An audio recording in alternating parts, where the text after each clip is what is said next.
자, 99번 문제는 이제 거버넌스입니다. 정부가 실패한다면 이제 국가, 시장, 시민사회가 막 들어오죠. 특히 앞에 봤던 신공공 관리론도 거버넌스 개념이야. 왜? 정부가 독점하는 건 아니니까. 근데 그 다음에 나올 게 이제 유거버넌스거든요. 어쨌든 거버넌스는 누가 실패한 다음에 정부가 실패한 다음에 등장할 겁니다. 정부 실패의 의미를 다양하게 표현하는데 뭐 복지병이라든지 뭐 개발 독재라든지 또는 민주화라든지 근데 세계화도 마찬가지입니다. 한마디로 다양성의 시대예요.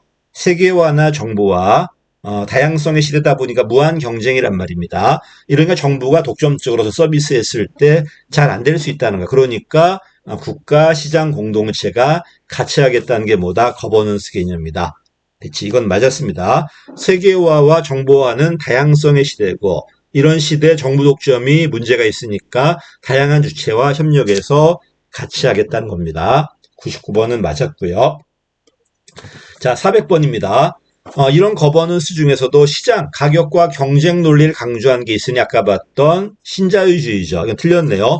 공동체주의가 아니라 신자유주의에 입각한 신공공 관리를 다른 말로 시장 거버넌스라고 그럴 겁니다.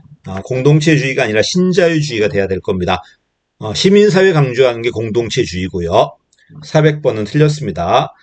401번입니다. 이게 이제 새로 나온 문제점인데 거버넌스가 돼버리면 공공 문제를 여러 주체가 한단 말이야. 잘못되면 누가 책임져야 될 건데 결국은 정부가 책임져야 돼요.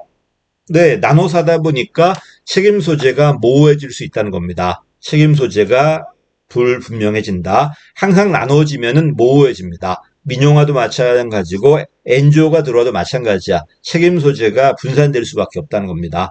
결국 최종은 정부가 져야 돼요. 정부가 져야 되지만은 잘못되었을 때 어쨌든 같이 했기 때문에 정부도 이제 변명거리가 생겼지 문제가 있어요. 자, 402번입니다. 또 틀렸네요. 계층제를 제외하자는 게 아니야. 계층제가 국가야. 계층제를 포함하고 얘만 하자는 게 아니라 시장도 하고 네트워크도 같이 하겠다는 거지. 계층제를 제외하자 이런 주장은 아닙니다. 각자 영역이 있어. 국방을 시민사회가 하겠다, 시장이 하겠다 이렇게 말 안 합니다. 국방은 국가가 하는 거야. 근데 오히려 시장이 하거나 공동체 하는 게 더 좋을 수도 있어요. 그러면 걔한테 맡겨요. 또 어떤 거는 안 되니까 같이 하는 것도 있어요. 국가, 시장 공동체가 네트워크를 통해서 이런 것도 있다는 겁니다. 그래서 계층제를 제외하자 이 말은 틀렸습니다. 자, 뉴 거버넌스는 특히 공동체를 강조하죠. 정부와 민간, 특히 비영리 간의 네트워크를 강조한다. 또 뉴 거버넌스 나왔다고 해서 시장 나와서 틀렸다 말하면 안 됩니다. 그렇진 않습니다. 얼마든지 시장도 들어올 수 있습니다. 다만 초점이 좀 더 시민사회에 있는 것뿐이죠. 시장 거버넌스도 마찬가지야. 시장 거버넌스 한다고 해서 시민사회 안 나오는 거 아니야. 다만 초점이 좀 더 시장에 있다는 거지 같이 나옵니다. 어쨌든 뉴 거버넌스에도 정부, 민간, 시장뿐만 아니라 비영리도 들어옵니다. 그래도 초점은 좀 더 비영리에 맞춰져 있어요. 403번은 맞았습니다. 자, 404번입니다. 이게 관료제 방식이야. 관리 차원에서 교환 관계, X인간들이야. 일하면 뭘 주고, 뭘 받을 거니까. 비개인화, 임퍼스널리티, 비정의성 해가지고 획일적으로 할 거니까요. 권력 구조가 이원화. 결정 권력은 위에, 집행 권력은 밑에, 전문 권력은 밑에, 지휘 권력은 위에. 공급자 중심, 독점이니까. 이 전부 다 뭐다? 전통적인 관료제 방식이에요. 관료제 방식. 이건 틀렸습니다. 자, 그 다음에 방향 잡기는 똑같아. 유거버넌스와 신국정관리가, 신공공관리가 정부 역할은 방향 잡기야. 근데 신공공관리로는 그냥 방향이 잡혀져 있는 거예요. 정부가 잡은 거니까 여기에 성과만 내면 되는 거야. 근데 이 친구는 성과 내기 전에 먼저 방향을 합의해서 먼저 잡아야 돼요. 국가가 마음대로 잡는 게 아니라 시민들이 참여해서. 그렇지. 국가는 그래서 촉매자가 돼야 돼. 방향 잡기 할 수 있게. 근데 어떻게 잡을 것인가, 어떻게 촉매할 것인가 얘기는 안 나왔는데, 그 다음에 누가 등장한다? 신공공 서비스론 등장하면서 담론의 중재자, 담론의 촉매자가 돼야 돼요. 됐지? 어쨌든 정부 역할은 방향 잡는 거야. 시민 참여해가지고 나중에 신공공 서비스로는 담론이 가미될 겁니다.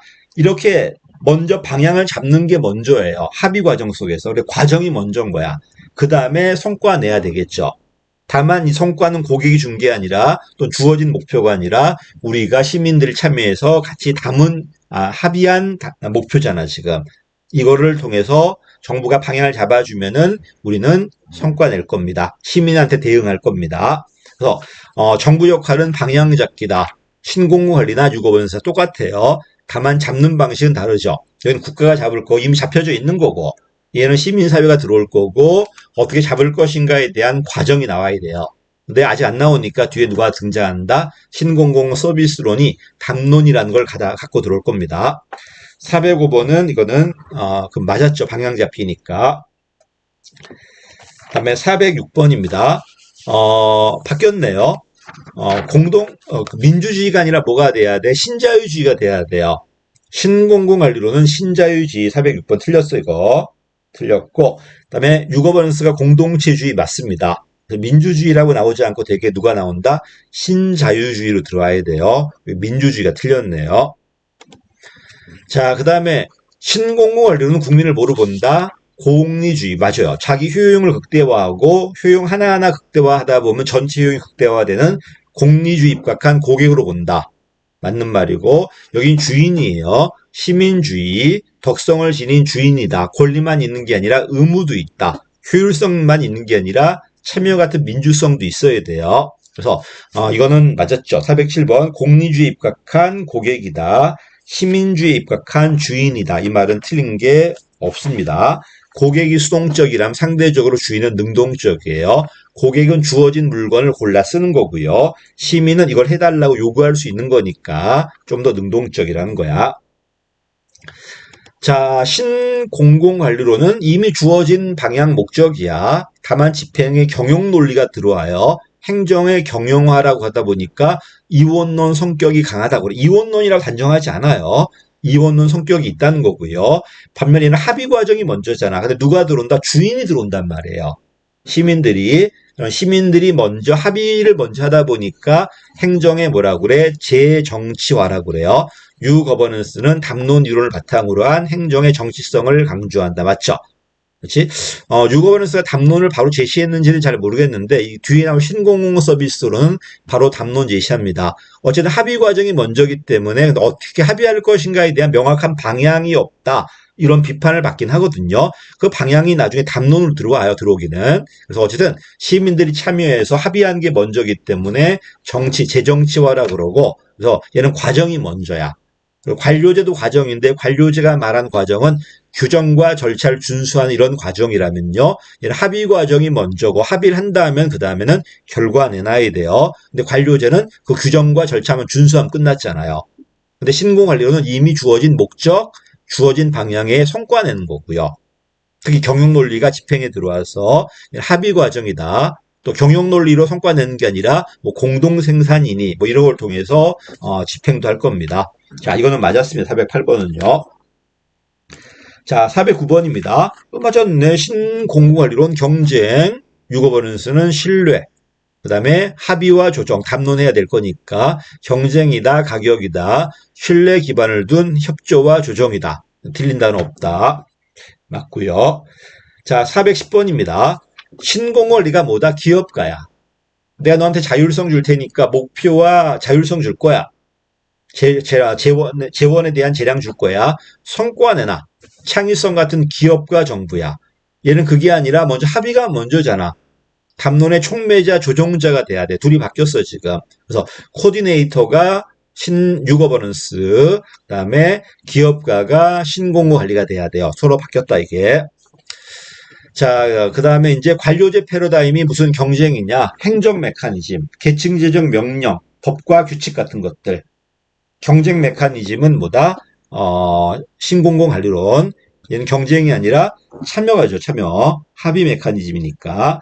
그래서 관료제 방식이라면은 얘는 재량이 주어진 분권화된 조직이고, 얘는 협동 조직이 될 거고요. 서로 세 가지를 비교해야 돼. 관료제와 신공공관리론, 그 다음 유거원은 서로 비교해야 될 겁니다. 관료제는, 행정 메커니즘, 독점 메커니즘이었고, 계층제적 명령, 규정과 절차, 여기는 가격과 경쟁이라는 시장 메커니즘이 돼야 될 겁니다. 여기까지가 이제 유거버넌스. 그 다음에 이제 여러 거버넌스가 나오다 보니까 피터스가 이거를 정리해요. 시참 신탈로 시장 참여, 신축 탈 내부 규제 했고, 막 전개할 겁니다. 여기까지 하겠습니다. 유거버넌스는요. 감사합니다.